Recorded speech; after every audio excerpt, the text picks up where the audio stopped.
Hello, my name is Brannigan Lucas. I'm part of the CIDAN Machinery group, and today I want to present you our new software, nuLink, which is running on an CIDAN FX32 machine. What you see here right now is our nuLink software. In particular, I want to show you the box generator, which with a few or couple of parameters we can create boxes which then later on can be bent on a FX machine. There are a couple of parameters which are important.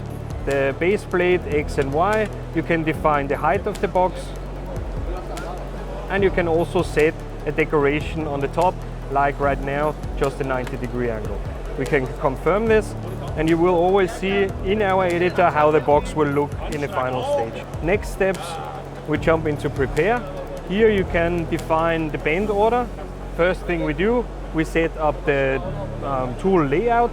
With a push of a button, the layout is generated for this box, and with the module BFS we can do the automatic sequencing for boxes automatically, and we'll see on the machine in a simulation if this box can be bent and how it will be bent.